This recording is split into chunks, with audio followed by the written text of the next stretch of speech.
오늘도 리플사와 XRP 관련된 정보들을 한데 모아봤습니다. 크립토 토마토 인사를 드리고 있고요. 마찬가지로 바로 소식들로 들어가 보도록 하겠습니다.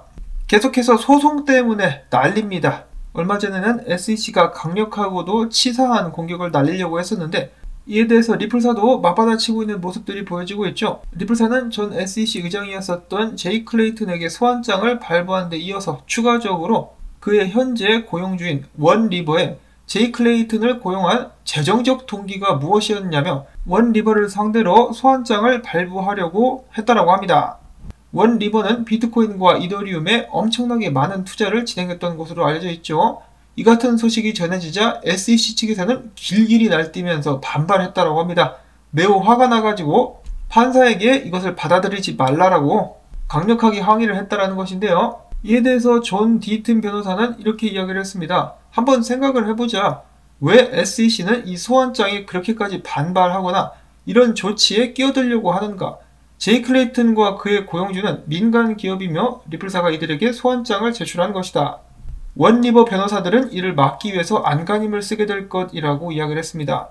자, 그러자 판사가 이런 식으로 답변을 했다라고 하는데 리플사의 요청을 받아들여서 제이 클레이튼과 원리버 자산 관리사에 관련된 모든 정보를 공개할 것. 그러면서 해당 문서도 링크에 걸려 있는데요. 시시각각으로 이 소송에 관련된 업데이트가 이루어지고 있습니다. 이런 업데이트들 같은 경우는 다가오는 4월 30일 디스커버리 컨퍼런스에서 다시 한번 정리가 쫙 될 것 같은데요. 아직까지는 리플사에 나쁘지 않게 흘러가고 있는 것 같습니다. 자, 물론 일단 판사가 4월 30일 날 어떤 이야기를 하는지, 그리고 그때까지 SEC라든지 원리버 변호사들이 어떤 액션을 취하는지 계속해서 지켜봐야 할 것 같습니다. 자, 그런데 확실히 SEC가 이런 식으로 반발하는 걸 보면은 뭔가 크게 감추는 것이 있지 않나 라는 생각이 들 수밖에 없는 것 같습니다. 그리고 또한 지금 상황에 대해서 유명 XRP 유튜버죠.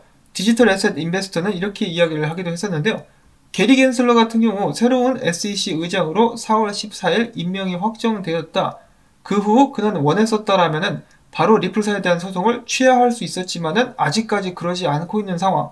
지금 현재 상황을 봤을 때 이 소송의 구도는 게리 겐슬러가 이끄는 SEC 대 리플사의 싸움으로 가고 있다라고 이야기를 했습니다. 자, 과연 게리 겐슬러는 어떤 생각을 하고 있을까? 어떤 판을 짜고 있는 것인지 싸우겠다라고 마음을 먹었을 수도 있겠지만 그러지 않고 지금 상황을 면밀하게 살펴보는 그런 단계일 수도 있겠다라는 생각이 듭니다. 지금 보시면 아시겠지만은 굉장히 좀 SEC 쪽으로 불리한 것도 많이 나오고 있죠. 물론 리플사도 해결해야 될 숙제들이 있습니다. 임원들이 많은 물량을 들고 있는 것이라든지 XRP가 에스크로에 몽땅 묶여 있는데 이런 부분들을 어떤 식으로 합의 및 해결을 해 나갈지 그런 부분들도 지켜봐야 되겠죠. 그리고 그 다음 소식으로 넘어가기 전에 어떤 사람은 또 음모론을 여기서 펼치기도 했었는데 재미로만 들어보는 음모론. 자, 제이 클레이튼 같은 경우는 지난 3월 29일 원리버에 의해서 고용되었고 이제 한강에 갔다는 소리죠. 원리버 같은 경우는 25억 달러 상당의 기관 투자 비트코인 헤지펀드를 운영하는 회사이다. 원리버의 창업자 이름은 앨런 하워드라는 사람인데 앨런 하워드는 시타델 그룹의 크리스 윌러로부터 CJW 캐피탈 매니지먼트를 관리하도록 승인받았다. CJW 캐피탈 같은 경우는 조지 소로스의 투자를 받은 곳이다. 그러면서 제이 클레이튼이 조지 소로스와 또 연결이 되어 있다라고 하면서 다시 한번 음모론을 펼쳐주게 되었는데요. 뭐 별다른 말씀을 드리려고 하는 게 아니라 이런 식으로 생각을 하는 사람들도 있다라고 합니다. 그 다음엔 리플사의 공동 창업자 중에 한 명 크리스 랄슨이 자신의 블로그를 통해서 이야기하기를 암호화폐 산업 전반은 작업증명 합의 알고리즘 채택을 제고해야 된다.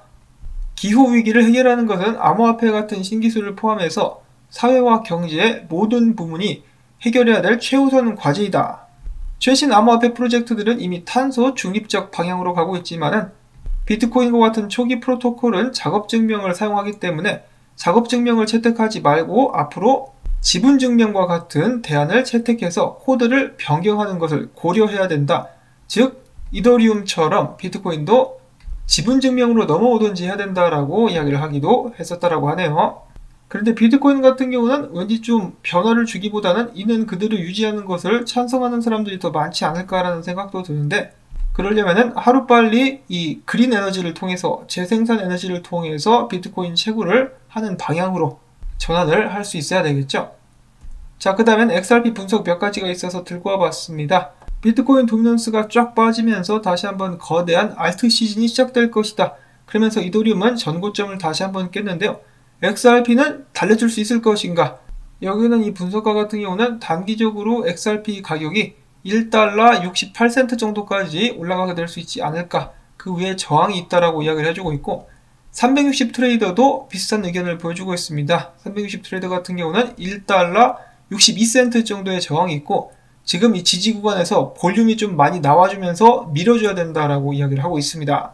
자, 과연 XRP는 이 신나는 알트 시즌에 동참할 수 있을 것인가? 다가오는 4월 30일 혹은 그 전에 좋은 소식이 나와준다면 기폭제가 돼가지고 XRP 가격을 좀 끌어올려줄 수 있기를 바라보면서 오늘 영상은 여기서 또 마무리를 짓도록 하겠습니다. 여러분들께 도움이 되셨다면 크립토 토마토 밭의 3다소 뿌리기 광고 영상 시청 통해서 부탁드리면서 저는 다음에 인사를 드리도록 하겠습니다. 안녕히 계십시오.